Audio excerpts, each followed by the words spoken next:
Bonjour à tous, lundi 13 novembre, nous sommes en plein milieu du mois de novembre et j'espère que vous avez passé un agréable week-end malgré l'élimination de nos pachydermes pour le mondial 2018 en Russie. En tout cas, ça a été une ville morte, on peut le dire. Les Ivoiriens sont déçus, mais bon, il est temps de passer à autre chose et de relever de nouveaux défis. Bonjour à tous, vous êtes sur RTI 1, merci de choisir la matinale multivitaminée. Bonjour Marco. Bonjour Eva, je vais faire comme si je n'ai rien entendu. On va continuer, franchement c'est mieux. Merci d'être en notre compagnie, mesdames et messieurs, pour cette 46e semaine de l'année, le 13 novembre 2017. Je pense comme ça à Bagui Ruth, à Sissi Chek, à tous ceux qui vraiment nous font avoir de bonnes idées en ce jour pour oublier ce que vous savez. Ça va Fatim ? Vous aussi un peu désabusé, j'imagine? Totalement, mais j'étais pas très optimiste pour être très honnête. Donc pas très étonnée, malheureusement. Okay. En tout cas, nous sommes très optimistes, mesdames et messieurs, pour le sommaire de cette émission avec la thématique du lundi qui va parler bien sûr du financement de l'agriculture avec un spécialiste, un expert international qui nous fera l'honneur de sa présence sur ce plateau. Et puis on aura également des infos. Vous savez aujourd'hui que c'est le 13 novembre, donc en référence en 2015 aux attentats de Paris. On va revenir là-dessus, on va revenir sur bon nombre de sujets. Merci d'être en notre compagnie. Matin bonheur, post-élimination des éléphants. C'est parti.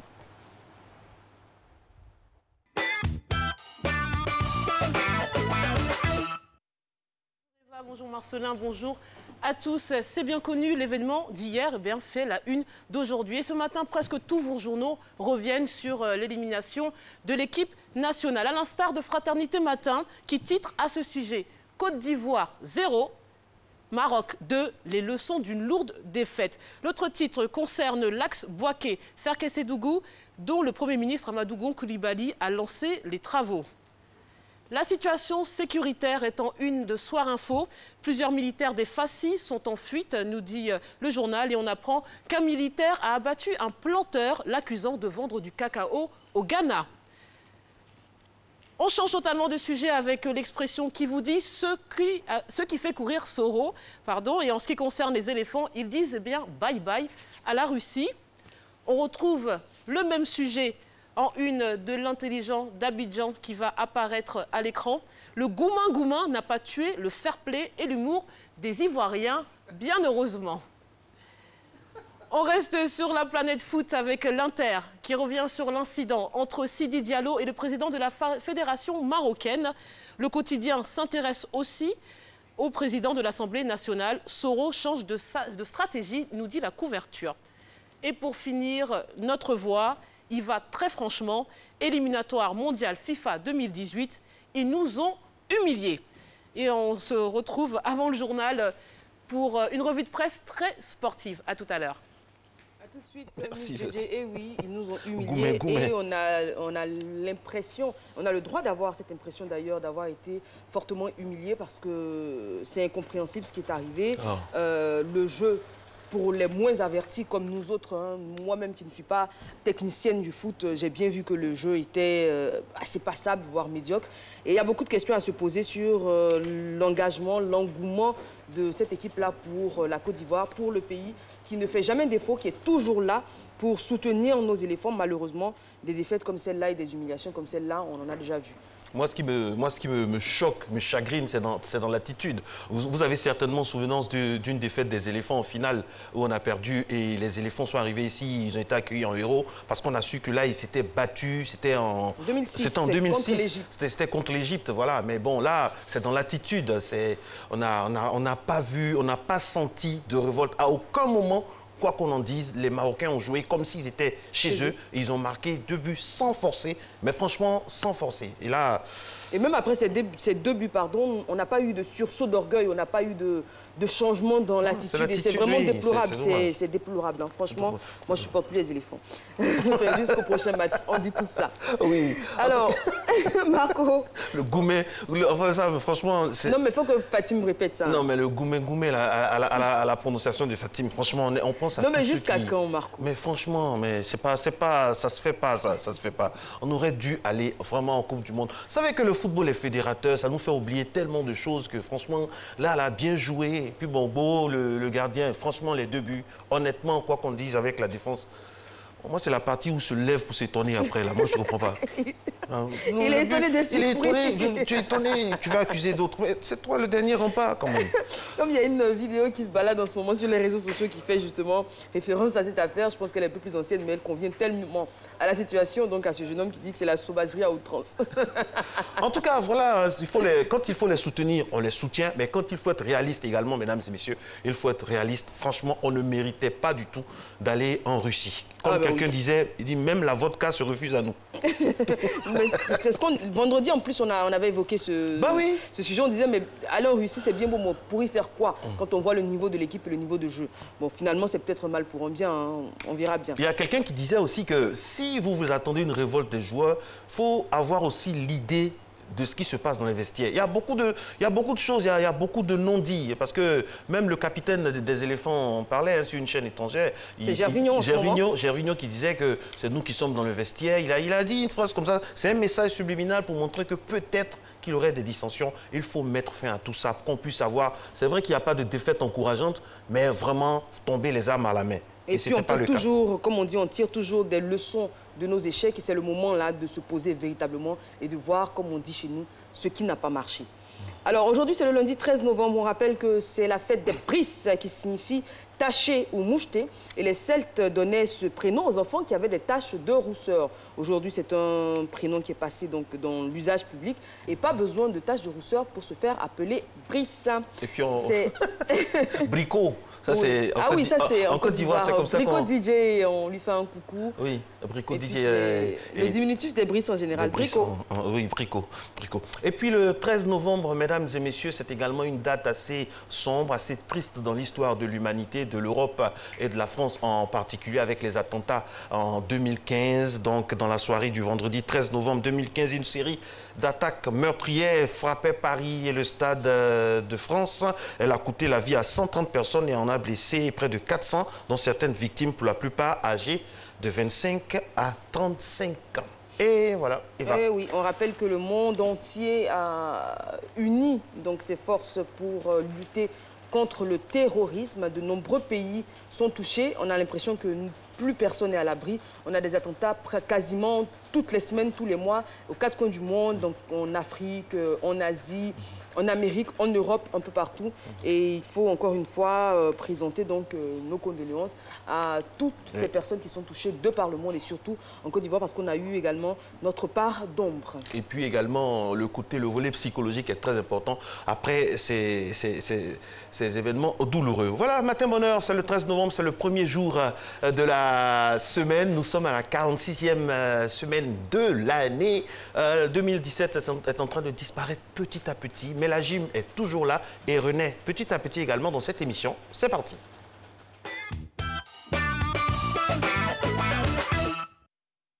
Bonjour à tous, bonjour Eva, bonjour Marco, j'espère que le week-end s'est bien passé chez vous. Nous ici, nous sommes en forme et aujourd'hui je suis accompagné de Valérie, de Samira et de Carole à ma gauche.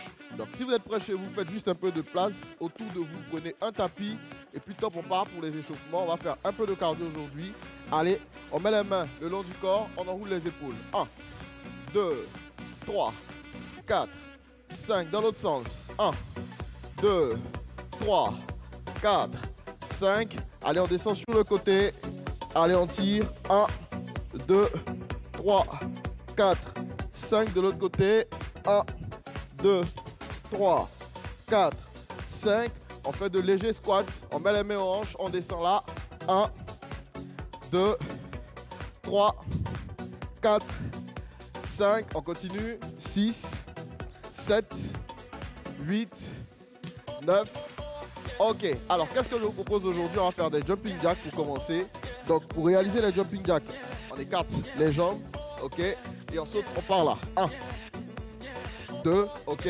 Ceux qui ne peuvent pas faire des sauts, qui ont des problèmes au niveau des articulations, pour le faire sans impact. Donc on part là. 1, 2, 3, 4, ok. On va réaliser 20 jumping jacks. Et dès qu'on finit les jumping jacks, on a 10 secondes de repos. On va faire du gainage facial. Allez, 3, 2, 1. Top, c'est parti. 1, 2, 3, 4, 5, 6, 7. Plus vite. 8, 9, 10. On reste sur la pointe des pieds. 2, 3, 4, 5. Super. 6, 7, 8, 9. Ok. Alors, donc, quand vous faites les jumping jacks, ce qu'il faut faire, c'est de faire un mouvement complet, c'est-à-dire les bras le long du corps, on monte et on descend totalement. Ok? Au lieu de garder les bras là. Donc, dès que vous finissez cet exercice, on part directement pour le gainage facial. Voilà. On se met dans cette position-là, les jambes tendues. Ceux qui ne peuvent pas, vous mettez les genoux au sol, vous levez les jambes derrière vous. Ok? Et vous maintenez cette position-là 20 secondes. Allez, tout le monde. 3, 2, 1. Top, c'est parti. 1, 2, 3, 4, 5, 6. Là, vous voyez le dos de Carole. Le dos de Carole est creusé. Ce n'est pas une bonne position. Carole, on monte un peu plus haut. Voilà, à ce niveau-là, c'est beaucoup mieux. OK. Super. Allez, on tient. Encore 5 secondes. 5, 4, 3, 2 et 1. Super. Alors, je reviens encore sur cette explication par rapport au gainage facial. Lorsque vous faites cet exercice, il faudra avoir le dos bien droit. Sinon, à partir du moment où le dos est creusé, vous vous mettez automatiquement en danger. Donc, cherchez à avoir le dos bien droit, bien plat, bien gainé tout le corps pour pouvoir réaliser ce mouvement. Allez, on repart automatiquement pour les jumping jacks. Allez. 3, 2, 1. Top, c'est parti. 1, 2, 3, 4, 5, 6, 7, 8, 9, 10. Lorsque vous sautez, il faudra avoir la sangle abdominale bien gainée. OK. 3, 4, 5, 6, 7, 8, 9. OK, super. On prend 10 secondes de repos. Et comme tout à l'heure, sans explication cette fois-ci, on part directement pour le gainage facial. Allez, on descend. 3, 2, 1. Top, c'est parti. 1, 2, 3. Ça m'ira plus bas. 4, 5, super. 6, 7, 8, 9, 10. Valérie plus haut. 1, 2, 3, 4. Carole plus haut. 5, 6, 7, 8, 9. OK. Alors, en réalisant ce mouvement, si vous voyez que vous commencez à vous baisser et que vous allez toucher le sol, c'est simple. Vous vous remettez carrément bien haut. C'est-à-dire, vous faites le mouvement, vous commencez à vous fatiguer. Vous descendez comme ça. Dès que vous voyez que vous descendez trop, vous remontez là et vous reprenez une bonne position. Ça vous permet de tenir encore 5 à 10 secondes. Alors, le dernier exercice du jour que je vous propose, c'est la montée de genoux. Allez, les filles, on se lève. On va monter les genoux en rythme, comme ça. 1, 2, 3, 4, 5. On va en faire 20. Pour ceux qui ne peuvent pas le faire à cause des impacts au sol, vous le faites comme ça de manière unilatérale. Là, OK? On part 20, 10 secondes de repos, 20. Et on a terminé. 3, 2, 1, go. 1, 2, 3, 4, 5, 6, 7, 8, 9, 10. 1, 2, 3, 4, 5, 6, 7, 8, 9. OK, super. On souffle. 10 secondes. Respirez. Inspirez par le nez, expirez par la bouche. OK. Focalisez-vous sur votre respiration durant ces 10 secondes. On repart encore. 3, 2, 1, go. 1, 2, 3, 4, 5, 6, 7, 8, 9, 10. 1, 2, 3, 4, super. 5, 6, plus haut les genoux. 7, 8, 9. OK, super. Bravo, bravo, bravo, bravo. Bravo aux filles. Regardez, elles sont bien essoufflées. Si vous faites bien ces exercices chez vous, je suis sûr que vous allez avoir le même résultat. Vous allez vous dépenser et c'est ce qu'on cherche au cours de ces séances. Rendez-vous demain pour une autre session de gym. Gardez la pêche. Ciao. C'est défonce qu'on fait le sport. Exactement. Merci beaucoup au coach Fabrice, un des fidèles de Matin Bonheur, car il est tous les matins devant son petit écran et d'ailleurs on lui fait un coucou. On va se rendre à présent dans un endroit particulier, à la rencontre d'un homme tout aussi particulier. Ah bon? Oui, car cet homme résiste au venin de serpent no commerce. On dit venin au venin? Venin, il n'y a pas d'accent. Venin. N'est pas honte, vous.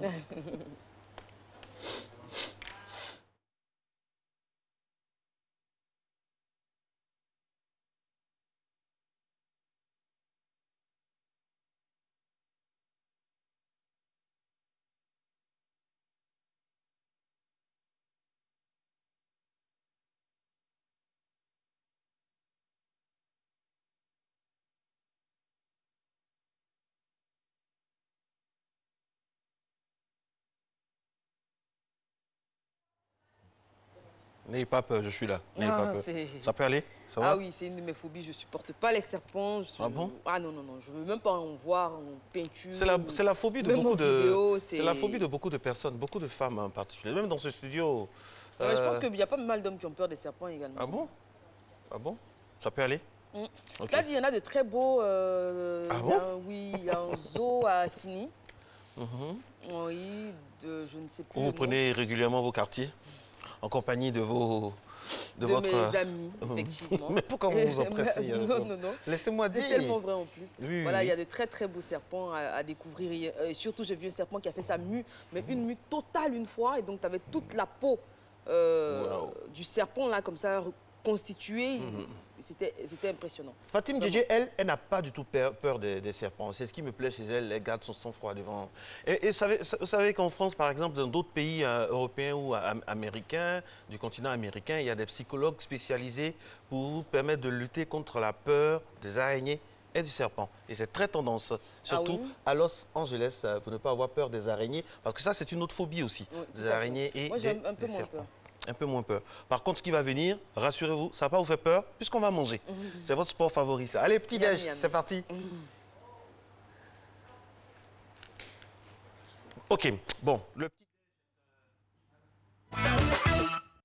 OK, petit-déj, mesdames et messieurs, avec de quoi ne pas faire peur.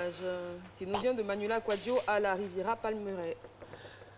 Alors, c'est censé être de la tiquée et du poisson. Est-ce que... Non. Alors, oui. On a carrément les galettes jaunes avec vermicelle de Richemondier à Cocody, lycée technique. Autre image, mesdames et messieurs, pour le volet petit-déj, pendant qu'on sirote le chocolat chaud qui nous est livré par... Ah tiens, le chocolat chaud, c'est aussi un genre de chocolat chaud, hein? Mais c'est du café, chocolat. Mais en tout cas, ça nous vient de Koumassi, Cyril Yapi, qu'on salue. Lui ainsi que toute sa famille. Bon appétit à vous. En tout cas. Et puis, dernière image, à ticket poisson, on y revient. Ah ouais. Alors, chaque fois qu'on a de la ticket poisson, on est ému sur ce plateau, hein, parce que c'est un de nos petits-déj préférés. Donc, on rappelle que cette image nous vient de Manuela Quadio, de la Riviera Palmeraie. Moi, ce qui m'émeut particulièrement sur cette image, c'est le petit piment pilé sur le côté. Et c'est reparti. Avec vous savez un peu de sel, c'est un délicieux. Encore, donnez un autre détail encore. Et puis quoi? On se met... souvent de la mayonnaise, mais pas tout le temps. Et on se met dans un petit coin de la cuisine, là, loin des regards. Et puis voilà, on déguste. En tout cas, n'hésitez pas, envoyez-nous vos photos, vos coups de cœur au niveau culinaire concernant le petit déjeuner. Hashtag Matin Bonheur. Hashtag Matin Bonheur également. Si dans votre environnement, vous voyez des choses assez pas nettes, vraiment contactez-nous. Et nous nous ferons fort d'envoyer notre équipe pour faire un reportage pour attirer l'attention du plus grand nombre. C'est ça aussi la vision de Matin Bonheur. Reportage.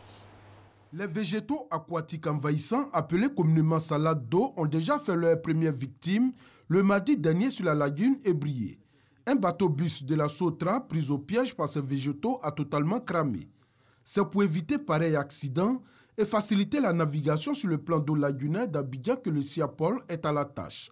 Des barrages absorbants ont été posés en amont à Vitré 1 et à Ebra pour freiner leur progression vers Abidjan. Chaque année, nous avons en période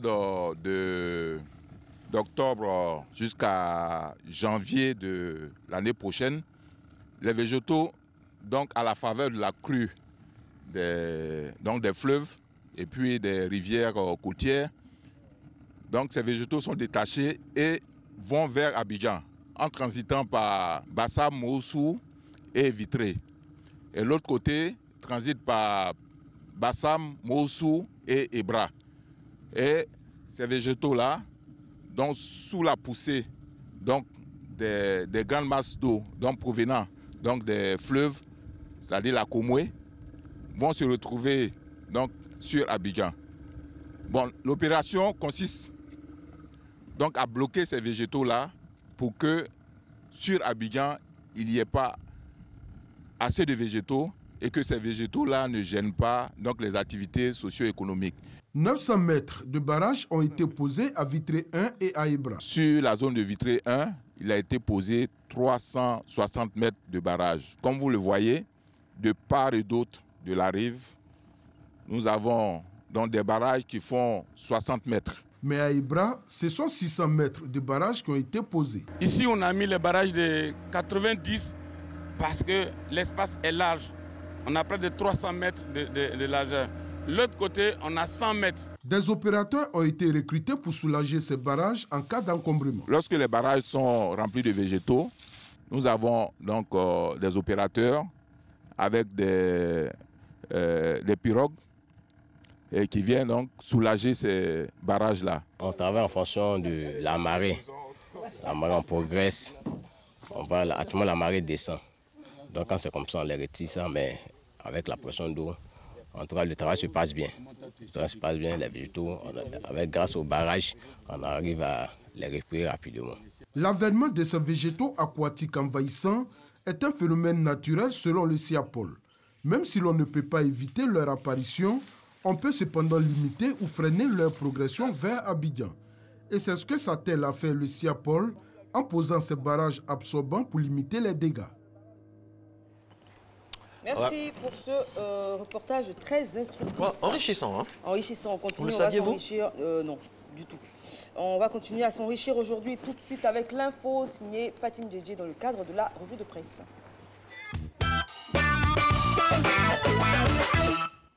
Et on va démarrer avec l'intelligent d'Abidjan qui consacre son éditorial au football. Et c'est la plume de Christian Cambotti qui rappelle que dans l'imagerie collective, eh bien, le sport représente la santé, une fête, un vecteur de fraternité. Le football est un sport planétaire et un phénomène mondial avec plus de 50 milliards de téléspectateurs en audience cumulée pour suivre le mondial. Mais les enjeux sportifs ne sont qu'une infime partie de l'impact du football, puisque s'ajoutent les passions populaires, les répercussions sur l'image des nations et bien sûr le moral des populations. Pour conclure, selon l'auteur, le football dans son rôle d'opium du peuple et sa forme capitaliste ne contribue pas à consolider les valeurs d'une civilisation universelle. Bien au contraire, il nous faut donc offrir à la jeunesse du monde d'autres figures du héros que celle du footballeur milliardaire habillé comme un chanteur de rap. Et passons au quotidien Notre Voix, pour qui la honte va nous tuer après le match des éléphants. Et oui, le journaliste Bamba Franck Mamadou indique qu'au-delà de leur défaite sportive, les éléphants ont humilié toute la nation ivoirienne par la façon dont ils ont plié l'échine. Les lions de l'Atlas ont donné l'impression samedi dernier de déchiqueter les pachydermes de Côte d'Ivoire à domicile, il faut le préciser. Tous ceux qui ont suivi cet importantissime match pour la Côte d'Ivoire peuvent attester que les Marocains étaient loin d'être des foudres de guerre. Pour le journaliste, c'est le manque de patriotisme qui explique cet échec. Pour preuve, pendant l'exécution des hymnes nationaux, alors que tous les joueurs marocains chantaient à gorge déployée, les athlètes ivoiriens, à l'exception de Gervais Kouassi et Wilfried Zaha, n'ont même pas fait semblant de chanter l'abidjanaise, l'hymne de la Côte d'Ivoire. On parle encore football avec Fraternité Matin qui donne la parole aux accusés, c'est-à-dire les joueurs. Alors je cite Gervinho. Nous avons bien débuté la rencontre et après nous avons pris un premier but qui nous a diminué. Le second nous a cassé le moral. Eh bien c'est la même chose pour les téléspectateurs. Max Gradel qui fait un peu preuve de plus de responsabilité nous dit « Je n'ai pas grand-chose à dire. J'entends beaucoup de personnes mettre à l'index le coach, mais c'est nous, les joueurs, qui étions sur le terrain. » Et Hervé Renard, l'entraîneur de l'équipe du Maroc, nous dit « Le plan a fonctionné. Nous avons fait ce que nous avions l'habitude de faire, c'est-à-dire jouer et presser l'adversaire pour le forcer à perdre le ballon. » Comme quoi, il faut toujours se méfier de son ex. Et pour finir, le récapitulatif des temps forts de la semaine écoulée en images. Et oui, et comme chaque semaine, Courrier International propose des clichés, des journalistes, reporters, photographes dans le monde entier. Et on commence avec le Zimbabwe. À l'image, on y voit donc Grace Mugabe, la femme du président Robert Mugabe, en plein discours lors d'un rassemblement du parti gouvernemental 2 jours avant le limogeage du vice-président, longtemps favori à la succession du chef d'État. On part à Barcelone, en Espagne. Les manifestants demandent la libération de tous les prisonniers politiques. Certains membres du gouvernement catalan destitués ont été mis en détention provisoire après la déclaration d'indépendance du 27 octobre. L'image suivante est troublante et ça se passe au Bangladesh dans un camp de réfugiés. Ce jeune homme, c'est Mohamed, il a 7 ans. Il s'est fait tirer dessus en Birmanie car il fait partie des Rohingyas, la minorité musulmane birmane persécutée au pays d'Aung San Suu Kyi. On poursuit avec les États-Unis, avec l'hommage aux victimes de la fusillade dans une église du Texas. Le jour même, un homme a ouvert le feu dans le lieu de culte, tuant 26 personnes avant de s'enfuir et de se donner la mort. Et pour finir, on part à Ramallah, en Cisjordanie. C'était lors des préparations en vue de la célébration du 13e anniversaire de la mort de Yasser Arafat, ancien leader historique de l'Organisation de libération de la Palestine, décédé le 11 novembre 2004. Allez, c'est tout pour moi. Je vous retrouve demain pour revue de presse et titrologie. Bonne poursuite d'émission avec Eva et Marcelin. La chanceuse, hein, elle part maintenant, hein, franchement. Mais heureusement, elle va rester. Mais je vais à la radio. Oui, oui c'est ça. C'est sur dimanche. Fréquence de... C'est dimanche. Non, je fais la revue de presse aussi du lundi au Radio Côte d'Ivoire. Sur Radio Côte d'Ivoire à 8h10. Revue de presse internationale. Hyperactive Fatim. C'est ça les femmes modernes. Absolument, oui. Et puis vous êtes habillés dans le même feeling. Exactement. Modernes, comme on dit, les grands esprits se rencontrent. Tout à fait. On a et donc moi alors les grands esprits féminins se rencontrent. Voilà, merci pour la précision. Merci en tout cas à vous également d'être en notre compagnie pour cette première diffusion de Matin Bonheur de la semaine. N'oubliez pas, on a une rediffusion à 14h30 pour ceux qui n'ont pas pu regarder l'émission. Et ce sera la thématique et puis quelques grands moments forts de l'émission. Alors, on n'oublie pas également, j'aimerais ajouter à la revue de presse de Fatim cette mauvaise nouvelle pour l'Afrique. C'est vrai qu'aujourd'hui, on célèbre bien sûr le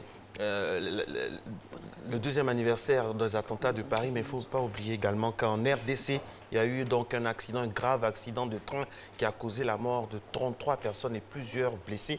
Vraiment, on est de tout cœur également avec toutes ces personnes qui souffrent des affres du mauvais état vraiment de chemin de fer dans nos pays en voie de développement. Voilà. C'est triste aussi. Exactement, mauvais état des chemins de fer, mauvais état des routes, mauvaise utilisation des routes également. Et moi aujourd'hui, si j'avais un coup de gueule à passer, je vais me le permettre, hein, tout simplement. Ces gros camions qui dépassent largement le chargement, on pourra dire. Et ça contribue à dégrader la route, à enfoncer donc nos voies qui, on se posait la question il n'y a pas longtemps sur ce plateau, sont refaites avec des matériaux, on ne sait trop s'ils sont conformes à ce qu'ils devraient être. Et donc, même des véhicules dits légers, des bâchers, etc., qu'on voit charger à l'extrême et tout ça, il faut être plus regardant sur toutes ces choses qui dégradent nos routes. Et pourtant, il y a des autorités compétentes qui sont là pour veiller à ce que le poids, tout ça, ne dépasse pas, tout ça. Mais bon, on espère que ces autorités-là prendront en compte le coup de cœur de Eva Amani. Et puis, pour rester dans le giron de la route, vous avez certainement souvenance de cette décision de la monnaie exacte sur le troisième pont. Heureusement, pour les usagers. Heureusement qu'on est revenu à de meilleurs sentiments. Il y a eu une réunion de haut niveau. Et là, parce que si tous les commerces devaient imposer la monnaie exacte, mon Dieu, ça allait pas être évident. Hein. Et ça prouve que quand les Ivoiriens sont unis et parlent d'une même voix pour des sujets, en tout cas, sérieux, intéressants, et surtout où ils ont raison, ça prouve qu'on se fait écouter, qu'on est écouté. Absolument. Parce que, pour rappel, pour ceux qui n'étaient pas informés de la polémique, hein, on exigeait désormais la monnaie exacte, donc soit la somme de 500 francs pour les usagers normaux. Pour les autres, je crois que c'est...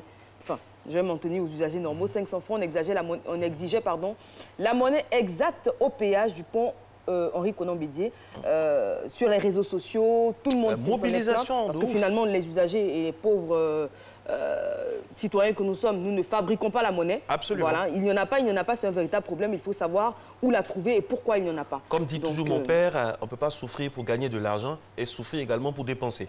Donc voilà, heureusement. Mais bonne nouvelle. Cette décision a été abrogée, on dira, pas besoin. Cela dit, pas en dessous de 2000 francs. Oui. Les billets de 5 000 et de 10 000 sont toujours exclus. Donc 2000 francs ou 1000 francs, on vous fera la monnaie. Tout compte fait, il y a eu une réunion de haut niveau et puis on aimerait remercier aussi la promptitude de nos autorités pour que ce problème-là ne soit pas contagieux. Parce qu'imaginez-vous, je le disais à l'instant, que tous les commerçants, dans tous les grands commerces, on exigeait la monnaie exacte. Ça n'allait pas être bon, hein, en plus de la défaite des éléphants. Exactement. Merci d'être avec nous, mesdames et messieurs. Il est pile 6h26. C'est le moment que choisit ma réalisatrice Soro. Félicité donc pour m'intimer l'ordre de basculer dans la sphère information. Le journal, c'est dans quelques instants avec Hamza Diaby. Mais avant, la météo. Vous êtes sur Matin Bonheur. Je m'appelle Eva Amani et vous vous appelez Marcelin Govoy.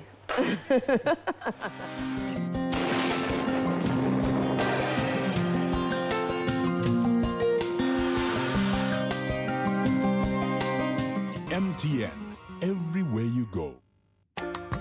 Mesdames et messieurs, bonjour. Merci de nous suivre en ce début de semaine. La matinée de ce jour sera relativement calme dans le nord du pays. Les vents secs d'origine désertique se limiteront au nord du pays. Dans la bande centrale, tôt le matin, la brume humide ou le brouillard réduira la visibilité. Avec le lever du soleil, ce temps fera place à un ciel nuageux. Le sud forestier et le littoral seront sous un temps nuageux avec parfois quelques événements pluvieux. Les températures prévues au lever de ce jour, 25 degrés pour Abidjan, 24 à Adiaké, 21 degrés pour la région du Gantougo, 22 degrés à Boaké, Daloa, Dimbokro, Gagnoa et Korogo. La température la plus faible de 21 enregistrée dans le Tompi, 22 degrés à Odiéné, 25 pour San Pedro et Saint-Sandra, 24 à Tabou et 23 à Yamoussoukro. Cet après-midi, la forte insolation sur le pays déclenchera des orages isolés dans le sud forestier et sur la bande centrale du pays avec des cumuls de précipitations qui pourront être denses. Au nord, le temps sera mitigé et de rares vents secs freineront les formations orageuses isolées. Ailleurs, le temps sera simplement nuageux. Les températures de l'après-midi notant 31 pour Abidjan et à Diaké, 33 degrés à Bandoukou et à Boaké, 34 pour Daloa, 33 degrés à Dimbokro, 32 pour le Go, 34 à Korogo, 32 degrés à Man, 34 degrés à Odiéné, 30 pour la ville de San Pedro, 31 degrés à Sassandra, 30 pour Tabou et 33 à Yamoussoukro. Le résumé du temps de ce début de semaine est fait. À tous et à toutes, excellente journée.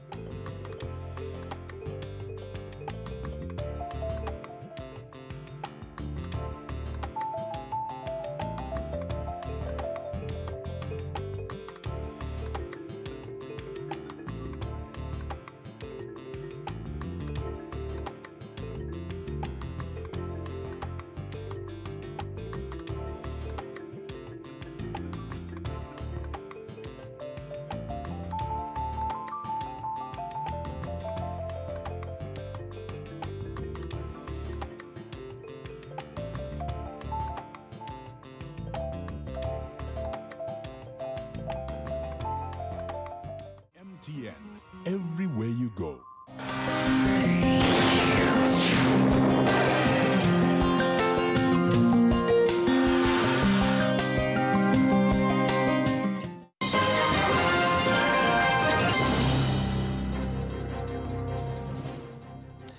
Bonjour mesdames et messieurs, bienvenue dans ce 6h30.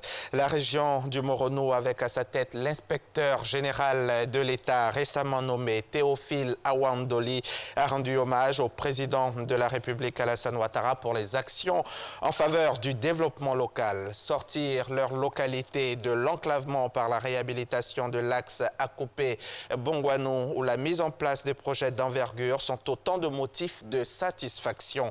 Ces populations ont tenu à réaffirmer leur soutien et surtout leur reconnaissance au chef de l'État, représenté sur place par le vice-président Daniel Kablan-Duncan. C'était donc samedi à Bongouanou. Chef-lieu de la région administrative du Moronou, Bongouanou, dans le centre-est ivoirien, accueille le vice-président Daniel Kablan-Duncan, dépêché par le chef de l'État. De quoi se réjouir ce jour, les populations reconnaissantes au président de la République Alassane Ouattara, qui a nommé plusieurs de leurs fils, non seulement à des postes de responsabilité dans l'armée et dans des institutions telles l'inspectorat général d'État, mais surtout pour la résolution d'une des grandes préoccupations de la région, l'enclavement. Le bitumage de l'axe Bongouanou-Kotobi à Bongwa a coupé. La fermeture de cette route pendant une quinzaine d'années constituait une entrave importante à l'essor économique du Moronou et de la région voisine de la Mé. Cette situation qui obligeait les automobilistes à un long détour a presque pris fin, car même si la voie n'est pas encore achevée, elle est actuellement littéralement prise d'assaut puisqu'elle permet de raccourcir de presque 1 heure de temps le trajet que nous effectuons. 58 km de voies, un investissement de plus de 27 milliards de francs CFA selon le vice-président Daniel Kablan-Duncan. Aujourd'hui, grâce au président de la République, son Excellence M. Alassane Ouattara, ces choses faites ou presque faites, parce que les travaux lancés en juillet 2016 s'achèveront, je pense, en juillet 2018. Cette voie ouvre de nouvelles perspectives pour le renouveau du Moronou, qui ne sera plus qu'à seulement 2h30 maximum d'Abidjan. L'existant, mais aussi des projections pour un nouveau départ de la région. La première convention d'exploitation d'un gisement de bauxite à Bongouanou. La signature du contrat entre le gouvernement ivoirien et la société Lagune Exploitation Bongouanou, en abrégé LEB, intervenue le 3 novembre 2017, permettra l'exploitation du gisement de bauxite de Bénéné en 3 phases sur une période de 7 ans. Ce projet, qui nécessitera un investissement global de 220 milliards de francs CFA, concerne des réserves immédiatement exploitables dans une première phase évaluée à 18 millions de tonnes de minerais de bauxite brut, avec une durée de vie de 20 ans au moins. La première phase des travaux débutera le mois prochain et permettra la création de 243 emplois directs et plus de 1000 emplois indirects. Population, élus, cadres et leaders communautaires ont à célébrer ces actions du chef de l'État. Des réjouissances qui se sont poursuivies jusque tard dans la nuit par un spectacle musical de plusieurs artistes du Sérail. Reportage signé Franck Kouadio. Le Premier ministre Amadou Gon Coulibaly, lui, a procédé à Katiola. C'était donc samedi à Katiola au lancement des travaux de réhabilitation de l'axe Bouaké-Ferkessé-Dougou.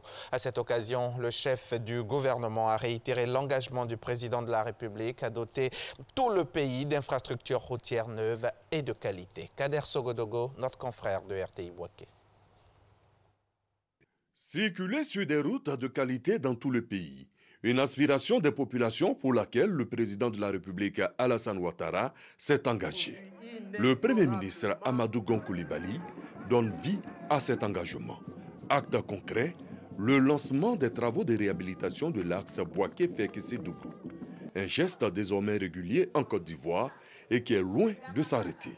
Il faut le dire, l'émergence par la route est une réalité et un engagement respecté. Les travaux de renforcement de cette route s'inscrivent dans le cadre des importants investissements d'entretien, de réhabilitation et de construction de routes et d'ouvrages structurants, décidés par le président de la République, son Excellence M. Alassane Ouattara. La qualité est le premier facteur qui guide le gouvernement. Je voudrais me tourner vers les acteurs de la chaîne de réalisation des travaux, à savoir les groupements d'entreprises et les bureaux de contrôle, pour les inviter à être des plus appliqués dans la conduite de leurs tâches, afin que les importants efforts financiers que l'État va engager dans ce projet soient amplement et totalement justifiés. Dès lors, la satisfaction de toutes les populations est visible. Un aperçu des travaux qui ont été réalisés sur l'axe Ferkessé-Dougou-Ouangolo-Dougou. Du bitume neuf. Vu de haut, à la disparition du soleil, on est convaincu du travail qui est en train d'être fait dans le pays. D'où l'intérêt de préserver un climat de paix. L'amélioration des conditions de vie des populations est une préoccupation de tous les instants. C'est le sens de tous les projets annoncés et qui ne peuvent se réaliser que dans la paix. C'est pourquoi, chers parents, je vous invite, chacun en ce qui le concerne, à œuvrer autour de lui au renforcement d'un climat de paix propice à la construction de notre cher et beau pays. Cela est un message important du chef de l'État. De nombreuses fêtes de la lumière ont été organisées en Côte d'Ivoire. Désormais, les Ivoiriens innovent. La fête de la route. Katiola en a été une démonstration parfaite.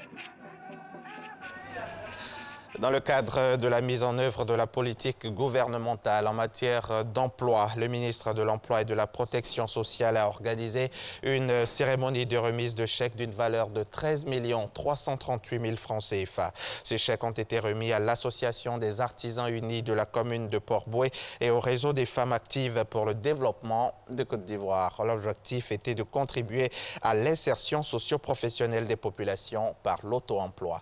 Christ Diomandé, son reportage est commenté par Franck Quadio. Je suis heureux de vous remettre ce chèque symbolique pour vous permettre de financer ces projets-là. Une remise de chèque, une nouvelle page qui s'ouvre pour deux associations, celle des artisans de la commune de Port-Bouët et le réseau des femmes pour le développement de la Côte d'Ivoire. 13 338 000 francs CFA à leur bénéfice à ce jour. Grâce à ce geste du ministère de l'Emploi et de la Protection sociale, l'espoir pointe à l'horizon. Ce don va nous permettre de mettre en place nos projets. Et lorsqu'on se retrouve à la tête d'une organisation et que vous avez en charge des maires qui vous sollicitent jour et nuit, et du coup, on vous apporte cette bouée de sauvetage, qu'est-ce que vous pouvez dire? C'est une grande joie. Un devoir donc d'accomplir pour Jean-Claude Kouassi. Il s'agit de contribuer à l'insertion socio-professionnelle des populations par l'auto-emploi, le développement des activités génératrices de revenus. Sachez qu'en phase d'exploitation de votre projet, vous pourrez bénéficier d'offres de services d'encadrement et d'appui de structures techniques et financières compétentes afin d'atteindre les objectifs que vous vous êtes fixés. Ce soutien a été possible grâce à la signature d'une convention de partenariat entre le ministère et une structure bancaire. La balle est désormais dans votre camp, mais je suis persuadé que vous avez saisi cette balle au rebond puisque ensemble, vous avez dit que vos engagements de remboursement seront tenus. Le processus de remboursement permettra de donner une chance à d'autres couches vulnérables afin d'élargir le champ d'insertion socio-professionnelle des populations. C'est la vision que veut atteindre le ministère de l'Emploi et de la Protection sociale. Parlons à présent décoration d'intérieur, un secteur d'activité qui prend une place importante en Côte d'Ivoire. Comment se présentent-elles? Qui sont ces acteurs? Comment se former dans ce secteur d'activité? Élément de réponse avec Christiane Kogbi et Franck Quadio. Une couche de peinture en plus, rangée et disposée régulièrement, meubles et accessoires. C'est le passe-temps d'Hélène. La jeune dame a fait de la décoration d'intérieur sa passion. Depuis petite, j'avais l'amour d'abord du bâtiment et après plusieurs emplois, j'ai senti que je ne me sentais pas. J'ai décidé maintenant de faire la décoration d'intérieur qui me plaît. Un cadre de vie sans cesse réinventé, une source de tranquillité, tout ce que recherche Romaric, féru de décoration. En fonction de ce que vous avez à faire de votre cadre, nous réfléchissons, nous agençons, nous harmonisons les couleurs en fonction de la lumière. Et nous nous donnons le cadre le plus paisible pour ce que vous avez à faire. Une passion telle que cet ancien fonctionnaire a choisi de faire de la décoration d'intérieur son métier, celui d'embellir les lieux d'habitation. Tout abandonné pour décorer des maisons, Fatoumata a aussi franchi le pas. Comme Romaric, elle a opté pour la professionnalisation. Il a fallu pour cela suivre une formation. Je suis passionnée des décors depuis toute petite et après ma formation en électrobiomédicale, je me suis rendu compte que la passion avait vraiment pris le dessus et j'ai cherché à pouvoir explorer cette passion-là. J'ai commencé à faire de ça mon activité première. La formation au métier de l'aménagement d'intérieur, toute une philosophie. Cette école, la seule en Afrique de l'Ouest, en a fait une spécialité depuis 2003. La formation se déroule en 5 mois. Nous avons 3 mois et demi de formation en présentiel au centre de formation et ensuite 1 mois et demi où les auditeurs font du travail autonome pour préparer leur projet de soutenance de fin d'études afin de le présenter à un jury de professionnels pour l'évaluation, pour enfin obtenir le certificat de qualification professionnelle du métier de décorateur d'intérieur. Témoignage de l'intérêt suscité, une centaine d'étudiants venus de pays africains pour la formation qualifiante chaque 6 mois, et cela a raison. Aimer décorer, c'est bien, mais cela nécessite un certain savoir-faire et des critères. Être passionné, ensuite avoir un minimum de créativité quand même, parce que ce sont des métiers, je veux dire, qui vont dans le sens de l'art. Donc il faut un minimum de créativité pour pouvoir suivre les cours. Et ensuite, bon, on essaie de demander aux personnes d'avoir le bac.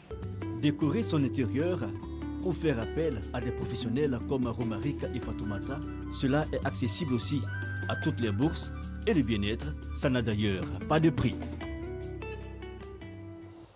Un commentaire signé Franck Quadio. L'actualité internationale, en bref. 3 personnes ont été tuées dans de nouveaux incidents ayant suivi l'attaque samedi soir qui a fait une vingtaine de blessés lors d'un concert dans un café de Bangui en Centrafrique. 2 des victimes ont été égorgées et une autre battue à mort. Elles auraient été tuées en représailles après l'attaque du café.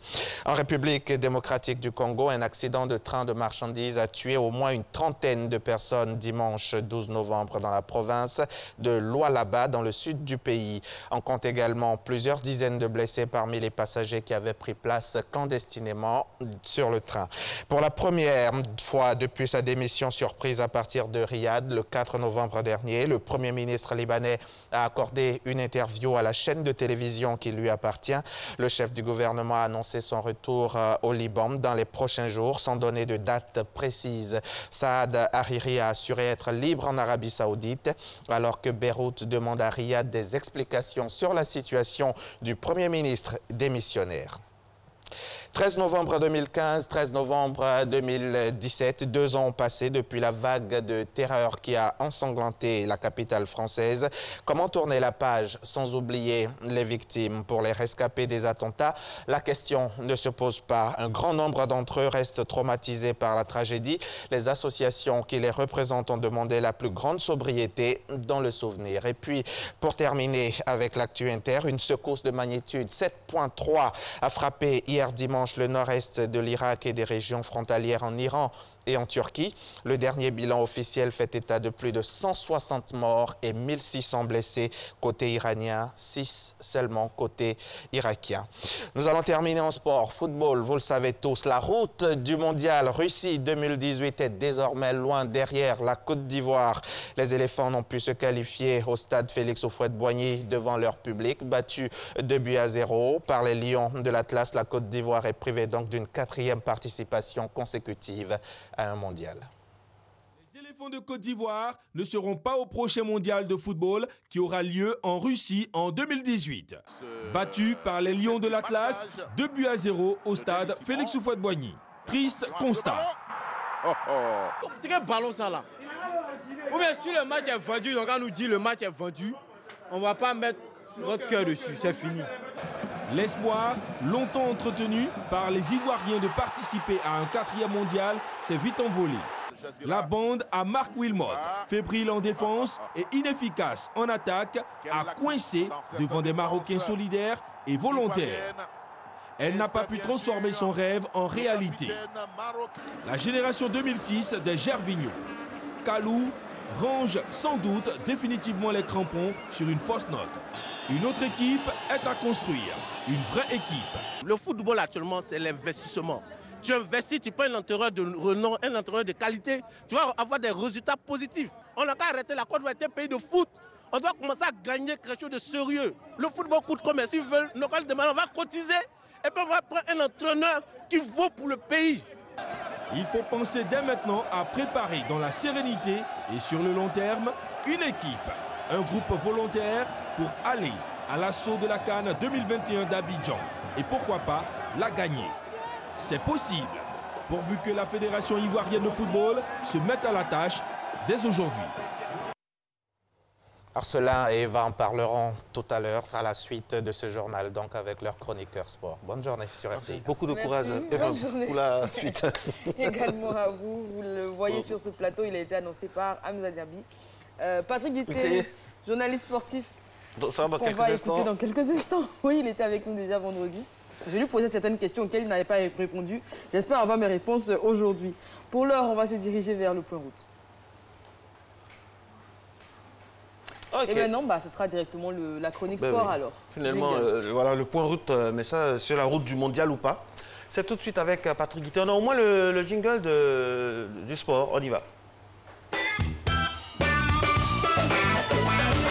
Patrick Guité, on n'a pas besoin de parler de sommaire. On vous écoute. Aujourd'hui, on va parler malheureusement de l'élimination des éléphants de Côte d'Ivoire du mondial 2018. C'était le 11 novembre dernier. On en a parlé le vendredi dernier. On était confiants, malheureusement, au stade Félix Houphouët-Boigny. On était confiants?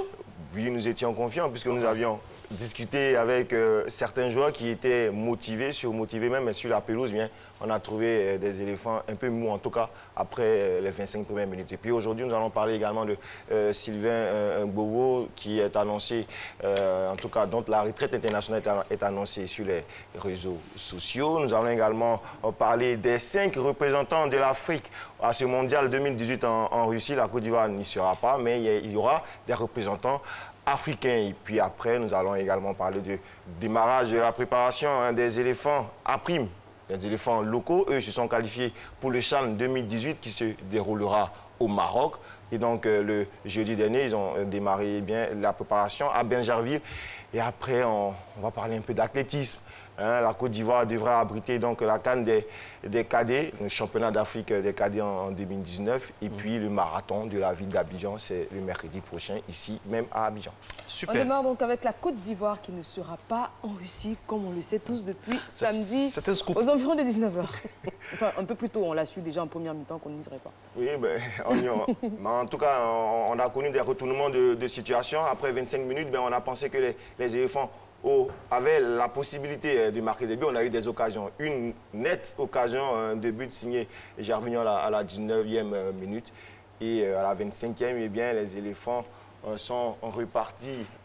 À partir de la 25e, en tout cas, les éléphants sont repartis au vestiaire avec le moral dans les chaussettes, avec ce but de Nabil Dirar, un centre. C'est n'a pas été touché. C'est la faute à qui? Au défenseur ou au gardien? Parce qu'il y a le gardien qui se lève pour se plaindre comme si, bon... C'est la faute à tout un bloc équipe parce qu'on a laissé Nabil Dirar prendre sa position préférentielle, ajuster un centre. Et vous savez, lorsqu'il y a un centre dans la boîte, dans le petit carré, le gardien s'attend toujours à une réception ou de son défenseur ou de l'attaquant adverse. Il a fait le pas en avant. Personne n'a touché le ballon, ça arrive partout, on va dire, sur ce globe-là. Même quand on regarde les championnats à l'extérieur, à l'international, on voit qu'il y a beaucoup de buts qui sont inscrits de cette manière-là. Il y a eu un manque de communication entre les défenseurs et leur gardien de but. Il faut dire que c'était une défense expérimentale. Justement, je vais vous poser une question. Vous trouvez normal, vous qui êtes le spécialiste, qu'on ait une défense expérimentale à un match avec un tel enjeu? Vous savez, il y avait des blessés, il y avait des suspendus. Lamine Koné était blessé. Eric Bailly suspendu. C'est vrai qu'il était présent, mais il ne pouvait pas jouer. Il avait coupé les 2 cartons jaunes consécutifs. Il ne pouvait pas jouer. Donc, on était obligé, en tout cas, Marc Wilmotte était obligé de créer une nouvelle charnière défensive. On a pensé à Franck Kessié, qui est un habitué du championnat national, qui était un habitué donc, du Félicia, du stade Félix Houphouët-Boigny. Eh bien... je veux dire, Marc Wilmotte a choisi d'adjoindre à Canon Wilfried Jean-Philippe Gbamé. Il s'est très bien comporté, Jean-Philippe Gbamé, malgré sa première ici au stade Félix Houphouët-Boigny. Malheureusement, il est tombé sur une équipe marocaine qui en voulait plus. Et une autre question? Non, on va y revenir. Mais finalement, on est déçus, mais on n'est pas surpris, en fait. Parce qu'on s'y attendait à cette prestation, on dira presque lamentable. Vous savez, on s'attend toujours à des prestations catastrophiques, peut-être des éléphants, surtout que les 2 derniers matchs, face au Gabon, c'était à Bouaké, et face au Mali, à Bamako, les éléphants n'avaient pas montré un très beau visage. On s'attendait à ce que ces éléphants-là puissent se révolter face à leur public, devant leur public, puisque le stade de Houphouët-Boigny était complètement rempli, même s'il y avait une bonne partie des gradins qui étaient occupés par les Marocains qui ont fait nombreux déplacements. C'est vrai qu'on a senti cette envie-là en début de match, Mais après, quand vous prenez un but casquette, comme l'a dit Marc Wilmot lui-même, 2 buts casquettes, puisque le second but, eh bien, c'est une erreur d'appréciation de Sylvain Gboro. Là, il est complètement fautif sur ce deuxième but là, marocain sur corner. Donc, voilà, c'est dommage pour les éléphants, c'est dommage pour une partie de l'effectif des éléphants, puisque Salomon Kalou, Gervinho devraient dire leurs adieux, à faire leurs adieux aux éléphants de Côte d'Ivoire, même si Gervinho a indiqué que bien, tant qu'il aura la force, bien, il portera toujours le maillot ivoirien, mais ça sera difficile de revenir. Mais remobilisons-nous, puisqu'il y a les éliminatoires de la CAN 2019, la Côte d'Ivoire est toujours en course. Cette fois-ci, on en prend 2 dans la On n'a pas le choix, c'est notre pays. Alors, quid de Gbagbo, Gbagbo Stéphane, quid de... Gbagbo Sylvain. Gbagbo Sylvain, voilà. Pas Gbagbo Stéphane. Gbagbo la star. On est tous traumatisés. Oui, comprenez l'émotion. Alors, donc Gbagbo, il n'a pas pris sa retraite? Non, du tout. On a eu des sons, on a eu des... Oui, bien sûr. Nous tous, moi-même également, sur les réseaux sociaux, eh bien, je voyais une déclaration de Sylvain Gbagbo indiquant qu'à cause, on va dire, du traitement que lui a réservé le public ivoirien, eh bien, au stade Félix-Houphouët-Boigny, il prenait sa retraite. Et non, nous l'avons eu. Nous avons eu Sylvain Gbagbo. Il a indiqué qu'il n'avait jamais déclaré cela. Il ne se reproche rien? Si, il se reproche beaucoup de choses. De toute façon, il a fait une déclaration sur sa page officielle Facebook pour demander pardon, présenter ses excuses au peuple ivoirien, à la fédération, à ses coéquipiers. Il assume, en tout cas, il prend toute la responsabilité, en tout cas une grande partie de la responsabilité dans cette défaite des éléphants de Côte d'Ivoire. Il est lui-même affecté et il entend se remettre au travail pour revenir encore plus fort, on espère. Est-ce que finalement, on n'est pas un peu ingrat, on va dire, parce qu'on se souvient qu'ici, en Côte d'Ivoire, en 2015, on a conspué Kopa Barry, on l'a carrément vilipendé au profit de Sylvain Gbagbo. Aujourd'hui, il se retrouve dans la même situation où tout le monde dit il faut changer de gardien, etc. etc. Est-ce qu'on n'est pas un peu ingrat? Est-ce qu'on n'a pas un peu la mémoire courte? C'est comme ça, les supporters, c'est comme l'herbe, ils se couchent au gré du vent, dans la direction du vent, vous savez. Donc, moi, je me souviens, toi également, Eva, tu t'en souviens, on était à Malabo quand toute la Côte d'Ivoire nous appelait pour nous dire, mais dites-nous que c'est pas Kopa qui est dans les buts, que c'est qu'on veut de Sylvain Gbagbo. On leur disait, Sylvain Gbagbo, il est blessé, c'est pas parce que l'entraîneur ne veut pas le faire jouer, mais c'est parce qu'il est blessé. On nous répondait que même blessé, il est meilleur que Kopa Barry. Aujourd'hui, c'est vrai qu'il passe par des moments difficiles. Je crois que quand on est supporter, on doit soutenir certains joueurs qui passent par ces moments-là. Aujourd'hui, c'est Sylvain Gbagbo, mais on ne doit pas l'accuser. Il n'est pas le seul fautif, c'est tout un bloc équipe, c'est tout un groupe. Et il y a également un entraîneur, il y a également une fédération. Il faudra repenser les choses pour pouvoir repartir. Moi, je ne parlerai pas d'ingratitude. Honnêtement, moi, je ne parlerai pas. Les téléspectateurs, le public, tout ça, ont le droit de juger. Et seulement ce qu'ils retiennent, c'est quand on se bat. Il faut reconnaître que c'est vrai qu'on peut applaudir quelqu'un, mais qui peut se complaire dans une pensée qu'il n'y a pas... Parce qu'il n'y a pas de doublure à la taille de Gbagbo. C'est ça aussi le problème. S'il y avait un autre gardien qui était vraiment dans les starting blocks, la concurrence aidant, peut-être qu'il allait s'améliorer. On ne dit pas qu'il est mauvais, mais sur ce match, et pas seulement ce match, sur le match à Boaké, le match, vraiment, on a vu qu'il y avait une certaine lassitude dans laquelle il faut quand même... C'est en cela que la concurrence est très importante dans un club. Mais on ne va pas rester éternellement sur lui. On va continuer et parler de ceux qui ont la chance d'aller là-bas maintenant. Russie 2018, enfin, on peut le dire, l'Afrique a ses représentants. Oui, l'Afrique a ses représentants depuis le 11 novembre, même s'il est noir pour nous, les Ivoiriens. Donc, ce sont l'Égypte, le Maroc, le Nigeria, la Tunisie et le Sénégal. Voilà, 2 pays de l'Afrique de l'Ouest, le Sénégal et le Nigeria. Et puis, 3 pays de l'Afrique du Nord sont qualifiés pour cette Coupe du Monde 2018 qui se déroulera, on va le préciser, en Russie. 1er décembre 2017, tirage au sort de cette Coupe du Monde-là. On va dire, il faut le rappeler, que le Sénégal s'est qualifié, on va dire, à Polokwane, c'est en Afrique du Sud, sur le score de 2-0. Et puis après, la Tunisie n'avait besoin que d'un point pour se qualifier. Eh bien, la Tunisie a accroché ce point-là face à une équipe téméraire de Libye, malheureusement, pour la RD Congo, qui a battu la Guinée, mais c'était que pour du beurre. Passons au CHAN 2018. La Côte d'Ivoire lance sa préparation. Oui, le CHAN 2018, ce sera... 2018, pardon. J'ai dit 2019. Non, 2018. Okay. Le CHAN. Et ce n'est pas la CHAN, puisque c'est le championnat d'Afrique des Nations. En 2018, ce sera au Maroc. Les éléphants de Côte d'Ivoire, les éléphants locaux ont entamé leur préparation au Centre technique national de football de Bergerville avec 43 joueurs. C'est une large liste de Kamara Ibrahim, technicien ivoirien, ancien, on va dire ex-adjoint d'Hervé Renard, ex-adjoint également de Michel Dussuet, qui est en charge cette équipe nationale. Il avait convoqué 46 joueurs, 43 se sont présentés parce qu'il y avait 3 blessés, Traoré Moussa de l'AFAD, et Sissé Abdul Karim et Akasso Arnaud de la SEC, tous les 3 blessés n'ont pu participer à ce stage qui a servi à passer en revue donc, tous ces joueurs-là qui sont en forme en ce début de saison en Ligue 1 Côte d'Ivoire. Athlétisme, la Côte d'Ivoire va organiser la CAN 2019 des cadets, ça promet.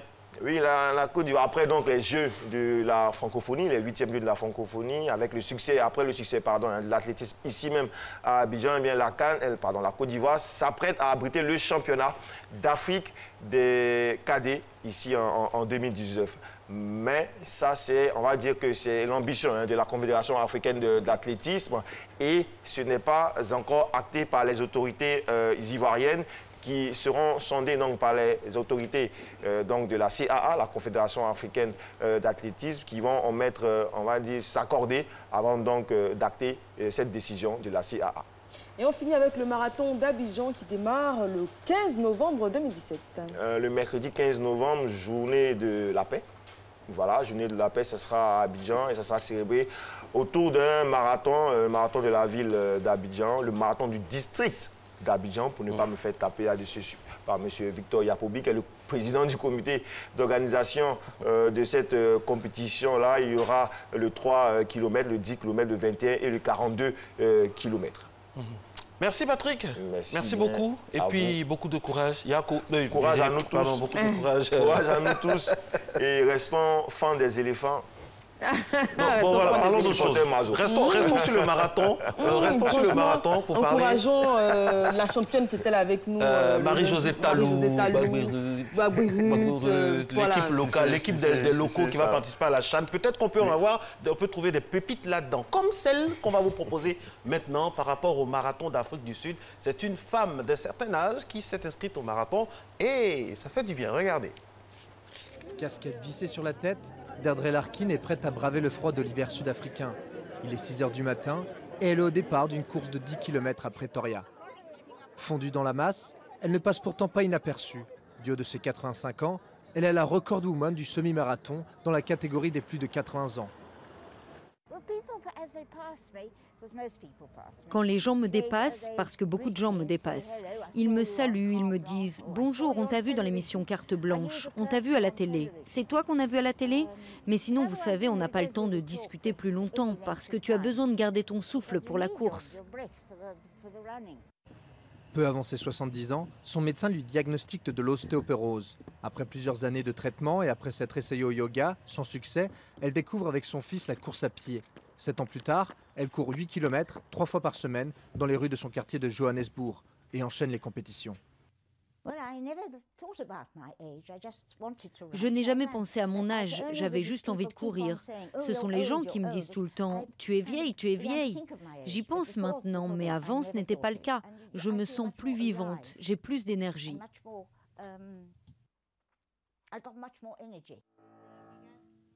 La vie de l'octogénaire ne se résume pas au marathon. Ancienne pianiste de concert, elle dispense des cours tous les après-midi dans un lycée privé de Johannesburg. Là aussi, la rigueur est de mise devant des élèves impressionnés. Après le cours, je suis souvent fatiguée parce qu'il dure longtemps. Des fois, on a des discussions où elle me motive.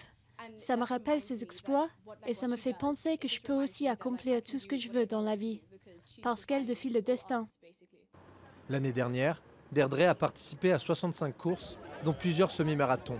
Elle espère continuer à courir aussi longtemps qu'elle pourra.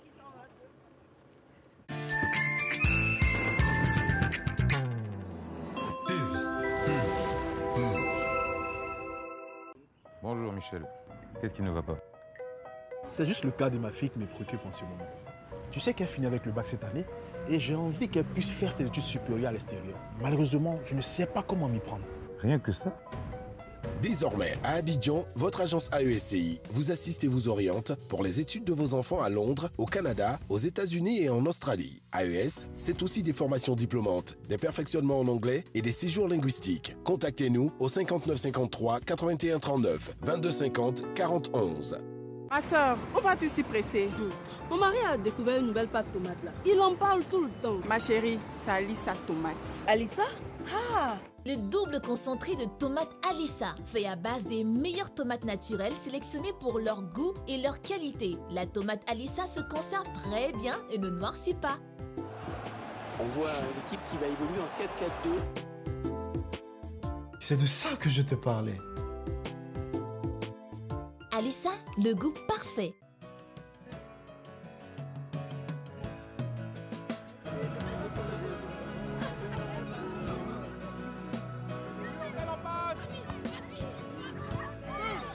Chaque jour, ce sont quelques milliers de kilomètres parcourus pour vous apporter une eau pure et légère, indispensable à une bonne santé.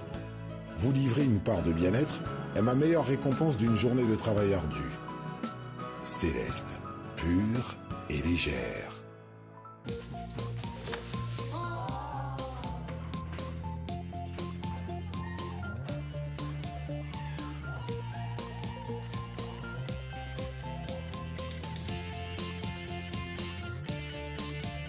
Être en famille, c'est bien.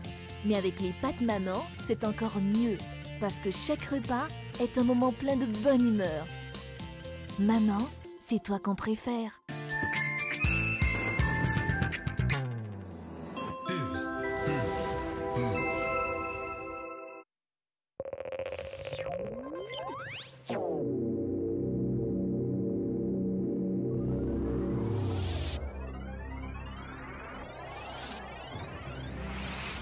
Le transport routier est l'une des sources importantes de pollution de l'air dans notre pays. Les gaz émis par les véhicules polluants exposent notre population à des maladies respiratoires et cardiovasculaires, particulièrement en milieu urbain. Chers transporteurs et conducteurs routiers de Côte d'Ivoire, disons non à l'utilisation des automobiles polluants tout en veillant à leur entretien régulier. Ainsi, préviendrons-nous les maladies liées à l'inhalation des gaz toxiques des véhicules. Transporteurs et conducteurs de Côte d'Ivoire, stop aux véhicules polluants. Ceci est un message du ministère de la Salubrité, de l'Environnement et du Développement durable. C'est vrai. Dernière ligne droite de votre matinale. On est ensemble, et cela jusqu'à 7h30. On parlera thématique à présent, thématique économique, comme tous les lundis sur ce plateau. Et nous avons le grand plaisir de recevoir Monsieur Maurice Coué, qui est formateur et qui a beaucoup de choses à nous dire sur l'entrepreneuriat. Le thème du jour, je veux être mon propre patron. Comment devenir son propre patron? Il nous donnera toutes les clés nécessaires pour réaliser ce vœu qui s'avère très souvent pieux. Jingle. Et comme souvent la thématique, j'espère que vous allez réagir. Hashtag matin bonheur. Voilà, comment devenir son propre patron, les questions, parler par exemple, pourquoi pas, de votre expérience.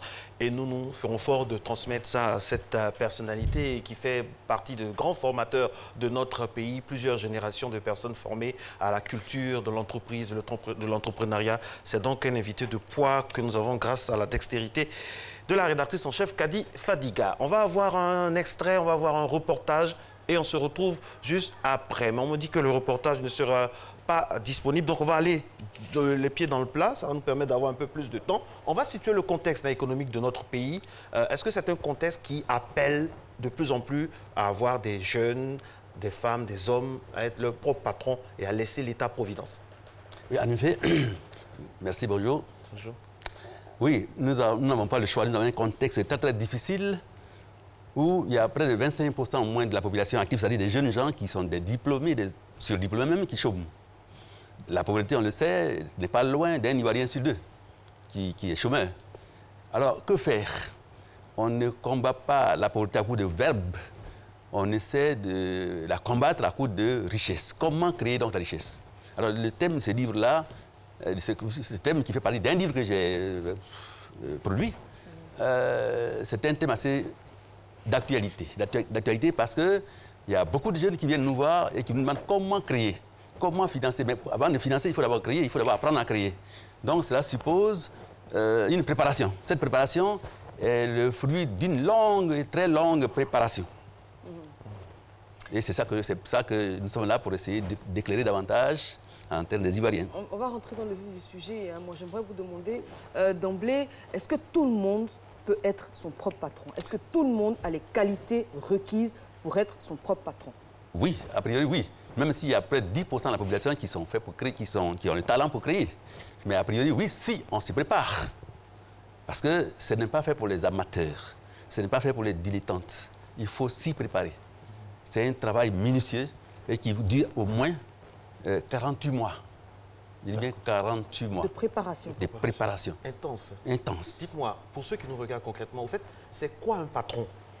Parce que quand on entend le mot patron, patron, ça englobe tellement de choses que parfois on peut s'y méprendre. C'est quoi un patron, concrètement? Un patron, c'est celui qui a pris l'initiative de créer son affaire, son business, si vous préférez, et qui essaie de bout en bout de l'exploiter à partir de l'idée jusqu'à l'exploitation. En fait, comme je dis, c'est un parcours. Au bout de ce parcours, qui est minutieusement suivi, alors il y a un puits. Le puits ici, c'est la richesse. Et cette richesse-là, pour y avoir accès, on a besoin de préparation minutieuse. Il y a plusieurs étapes, notamment, il faut partir de la famille, d'un revenu, d'un travail, qu'on doit tout faire pour essayer de gérer comme il faut les retombées, qu'on définisse, où on définit un objectif précis et où on essaie d'épargner pour essayer d'engranger un certain nombre de ressources dans le grenier qui sert donc au financement, duquel on prévèle de l'argent pour essayer de financer l'entreprise. Sans cette préparation, sans cet apport-là, aucun crédit, aucune banque ne pourra vous financer. Donc voilà, donc il faut se préparer. Pour parler de préparation, vous avez dit tantôt que cette préparation doit durer minimum 48 mois, à savoir 4 ans. Alors comment se préparer à devenir... Pourquoi d'abord? Pourquoi ça prend autant de temps? Pourquoi? Parce que 50% des entreprises, même des États-Unis, des pays développés, ne font pas 2 ans. 50%. Et 90% de ces entreprises-là ne fêtent jamais leur 10e anniversaire. Alors il y a un problème. Ouais. Alors si dans ces pays où la statistique est très très développée, où on ne peut rien entreprendre sans s'appuyer sur les statistiques, alors chez nous, imaginez-vous combien ça peut être. Au Bas-Mont, c'est au moins 50% aussi. Mais beaucoup, en tout cas, meurent en couche. Et ça, c'est un drame. Parce que pour créer, on a dit tout à l'heure que ça demandait beaucoup de sacrifices. On a épargné, on s'est sacrifié pour essayer d'épargner le peu qu'on avait en enlevant de la bouche de ses enfants. Alors, si au bout de la ligne, parce qu'on n'est pas prêt, on s'aventure tout de suite par précipitation, par aventurisme, et on crée, alors on a un problème. On perd tout. Et quand on perd tout, vous n'êtes plus crédible.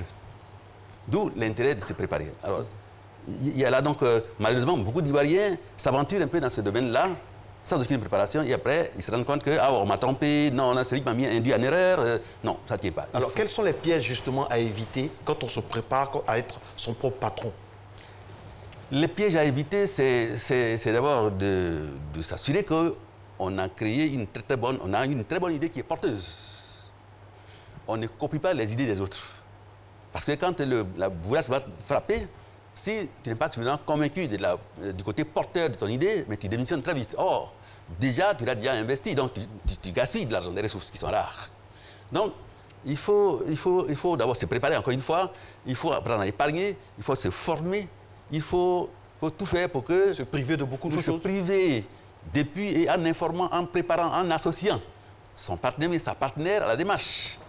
Malheureusement, on dit, c'est mon affaire. Oui, mais quand tu enlèves de l'argent de la bouche de ta famille pour aller créer, si ça marche, tant mieux, mais si ça ne marche pas, c'est tout le monde qui s'écroule. Donc, il y a un problème. Malheureusement, encore une fois, les jeunes gens se préparent, se jettent dans l'eau sans apprendre à nager.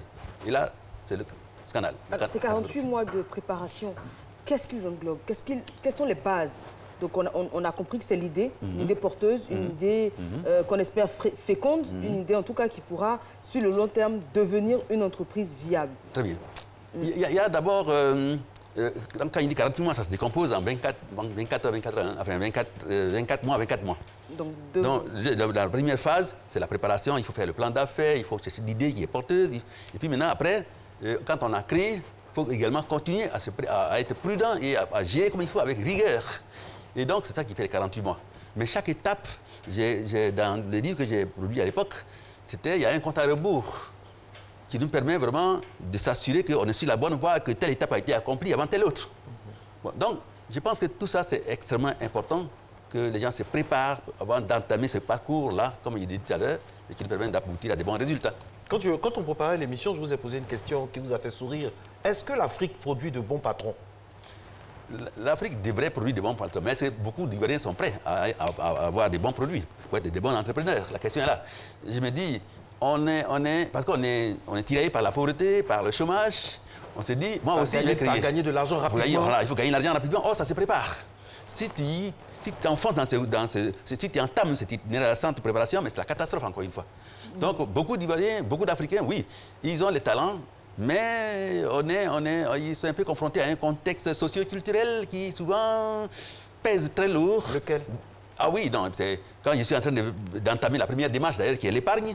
Alors, si toi, mon petit frère, tu viens me voir, tu dis, ah, tonton, j'ai besoin de ceci, j'ai besoin de cela, 50 000 francs, je t'en réfléchis, je t'ai dit.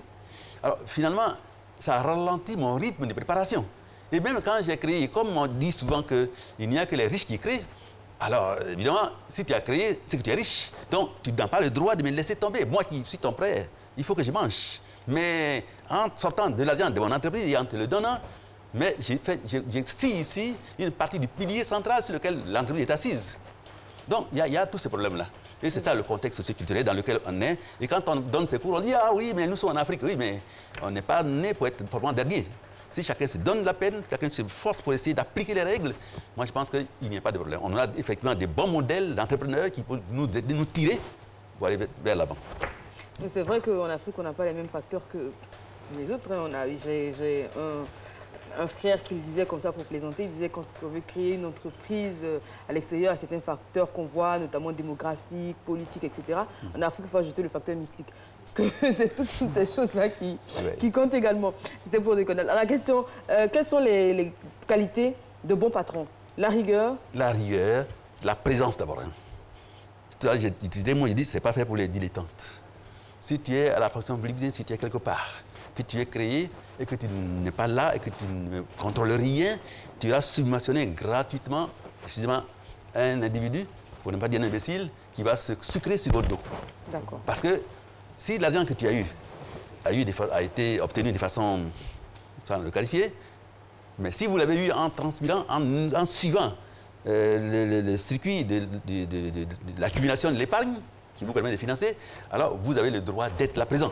Et de surveiller, être là, à l'écoute. Mais attention, hein, présence, mais pas omniprésence. Non, il faut faire la différence, effectivement. Absolument. Mais on peut y aller avec des documents de suivi, de contrôle. De loin, on peut contrôler, mais avec les machines, tout ça, il n'y a pas de problème. Oui. Mais il faut être là. Parce que si dès l'instant où l'individu ne sent pas votre présence, alors c'est là qu'il fait tous les coups. Exactement.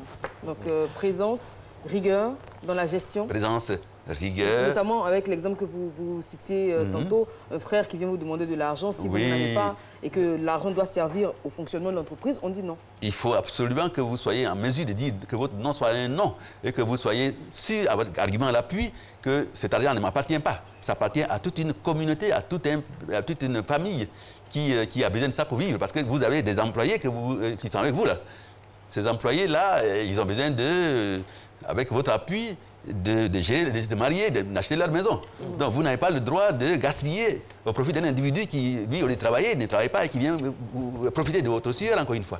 On dit 48 mois. Voilà. 48 mois. Est-ce que cela est subséquent ou c'est inhérent à tout genre d'entreprise ou à tout le monde? Est-ce qu'il n'y a pas des personnes qui auraient, par exemple, pourquoi pas des potentialités pour en faire moins ou d'autres peut-être à qui on doit ajouter encore quelques mois sur les 4 ans? Oui, en fait, 48 mois, comme j'ai dit, 24 mois avant, 24 mois après. Mais c'est la phase la plus critique. Donc, quel que soit le talent, tu ne maîtrises pas l'environnement. Tu n'es pas maître du temps. Tu n'es pas maître non plus de l'information. Absolument. Donc, c'est les précautions élémentaires qu'il faut prendre. Or, cette période, elle est hautement critique. Donc, si tu baisses le pavillon, dans cette période, tu coules. Donc, c'est pour ça qu'il faut payer un peu d'attention à la bonne marche de tes activités si tu veux vraiment avoir un très bon résultat.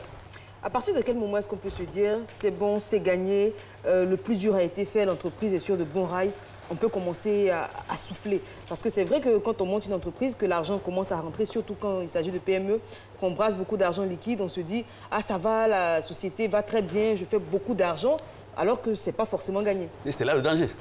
Parce que souvent, quand on rencontre très tôt le succès, la réussite, on pense qu'on est très vite arrivé. Or, on a pris beaucoup de temps pour gravir l'échelle.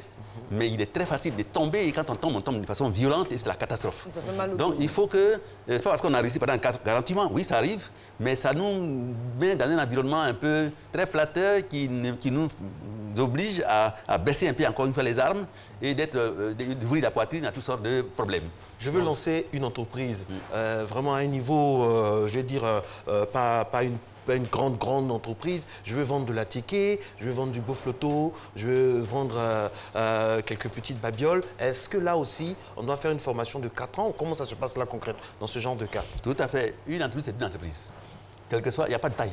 C'est une question d'esprit, de comportement, de rigueur, de vision aussi.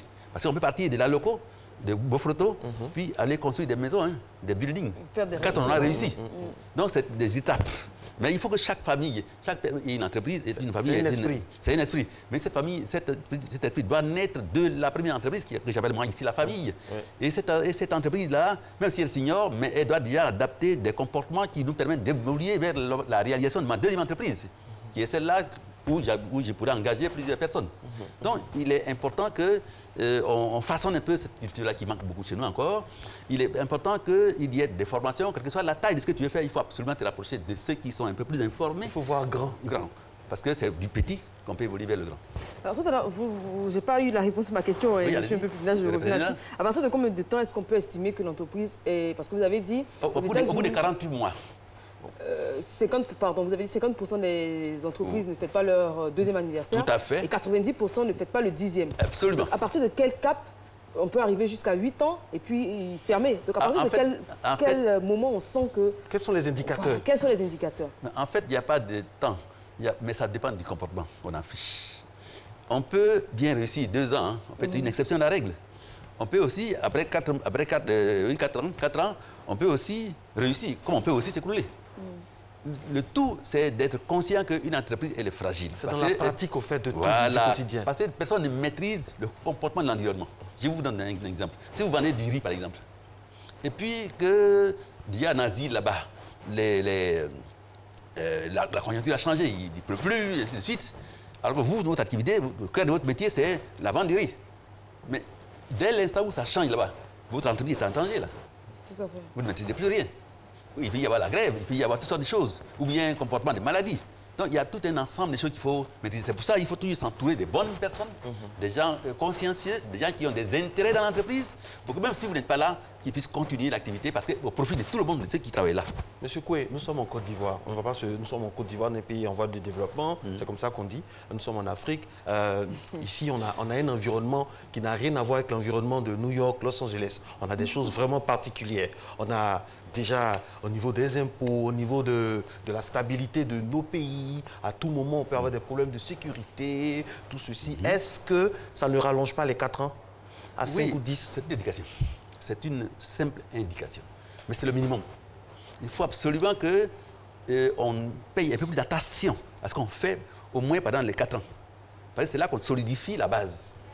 Si on est négligent là, on est sûr d'appartenir aux 90% qui ne fêteront jamais leur 10e anniversaire, c'est clair. Donc je pense que c'est juste une indication pour que chacun de nous fasse un effort. Pour que les jeunes gens qui entreprennent sachent dans quoi ils mettent les pieds.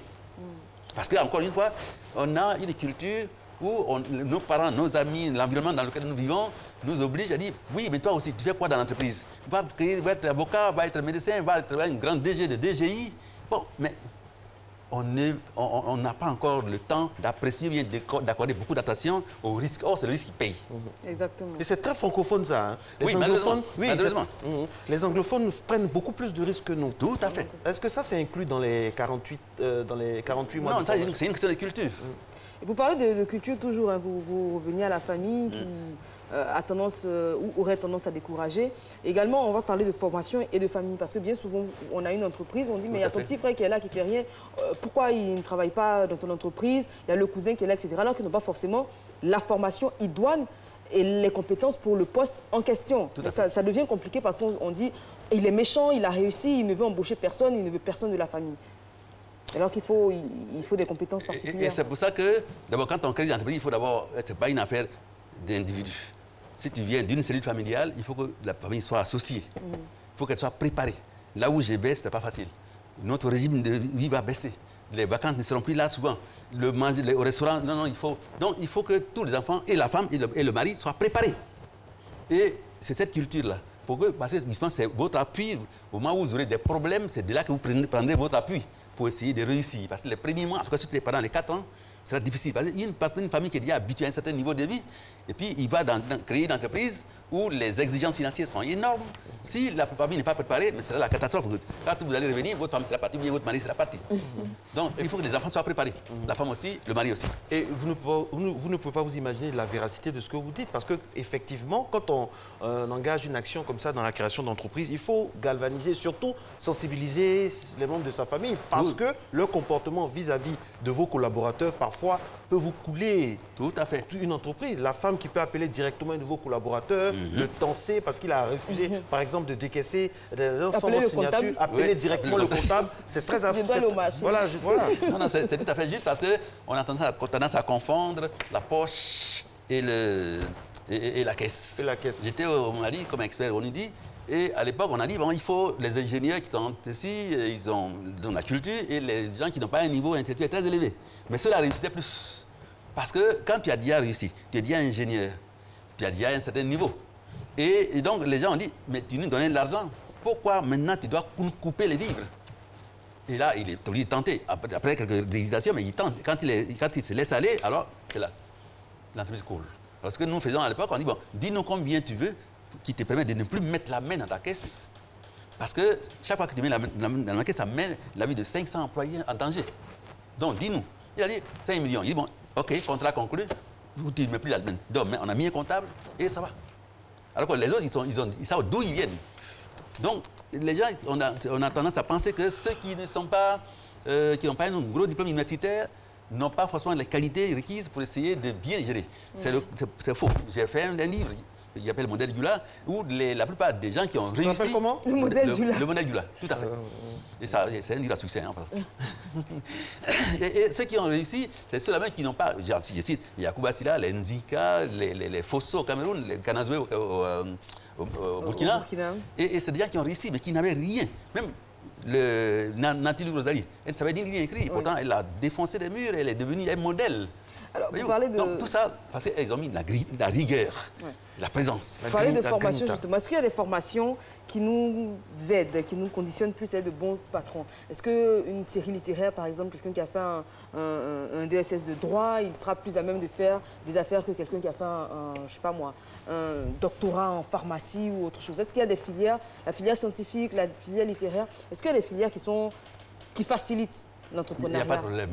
Je suis en train de faire un livre en guillemets sur le talent. Et le talent, il y a des talents. Quand un talent n'est pas développé, ce n'est pas un talent. C'est juste un don que tu as en toi et qui reste là stable et qui ne bouge pas et qui ne peut même pas profiter ni à toi, au plan individuel, ni au public. Donc, il faut la formation. Pas parce qu'on est littéraire qu'on n'a pas forcément le talent qui n'a pas été développé. On a été littéraire par concours de circonstances. Donc, on peut créer. Je connais plein de gens au Canada où j'ai vécu, où je suis d'ailleurs citoyen. On n'a pas... Il y a des gens qui n'ont même pas, qui sont journalistes, mais qui sont devenus des hommes d'affaires hors pair, où la comptabilité, où l'ingénierie se côtoient tous les jours. C'est vraiment, si vous voulez, c'est le métier qui exige le plus grand nombre de compétences techniques. C'est-à-dire, une fois que tu es là-bas, si tu veux apprendre, tu apprends et tu réussis. Tu ne feras plus seulement que le côté littéraire. Oui, tu feras des belles lettres sans faute pour que les autres clients, quand même, ça dégage une certaine image, d'accord. Mais si tu ne t'appuies que sur ça, tu n'y as rien. Donc, il faut t'entourer. Il faut savoir t'entourer. Donc, c'est ça l'entrepreneuriat. C'est très vrai, parce qu'on remarque qu'on revient à la base, il faut beaucoup d'humilité. Beaucoup d'humilité pour accepter ces lacunes. Parce qu'on voit, on a des noms ronflants, des personnalités ronflantes, on les met des noms ronflants, on les met à certains postes de responsabilité. On se dit, on a ce patron-là, ça va bouger parce que c'est quelqu'un du domaine. Mais on peut être quelqu'un du domaine et ne pas avoir la dextérité dans la gestion, dans le fait de déléguer aussi le pouvoir. C'est ça qui peut manquer. Tout à fait. Et c'est aussi dans le comportement. Parce que sans humilité, si tu n'es pas humble, tu n'apprendras pas.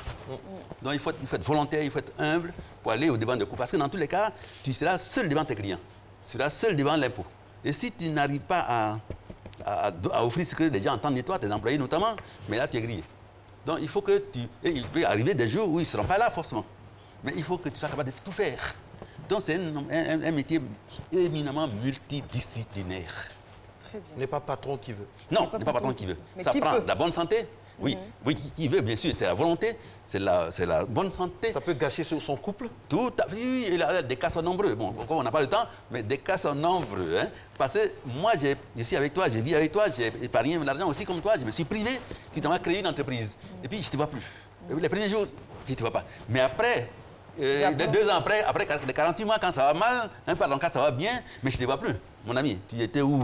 Et puis j'apprends que l'argent de l'entreprise sert à autre chose. Oui, par là, oui. Bon, bien sûr. C'est l'animatrice qui parle ou c'est la femme? Pardonnez-moi. Merci beaucoup à vous. Merci. Il s'appelle Maurice Koué. Voilà. Je veux être mon propre patron. C'est un livre assez évocateur de la situation. N'est pas patron qui veut, mais patron qui peut. C'est un entretien magnifique qu'on a eu avec vous. Et puis je vous conseille ce livre-là également qui est rempli s'il vous plaît, ma dédicace, Marcelin Gouvoui. Voilà. Pendant ça, voilà. Oui. Bon, commencez par Eva, sinon voilà. Voilà. Merci d'être restés en notre compagnie, mesdames et messieurs. On se retrouve avec beaucoup de plaisir demain. Réalisation Soro Félicité, rédactrice en chef Kadi Fadiga. Merci à toute l'équipe, à tous nos amis du matin. Coucou Eva. Exactement. Merci Marco. Ça fait un bonheur de vous retrouver après la défaite du week-end. On vous souhaite excellente journée sur RTI. Mal. À demain. À demain. Au revoir.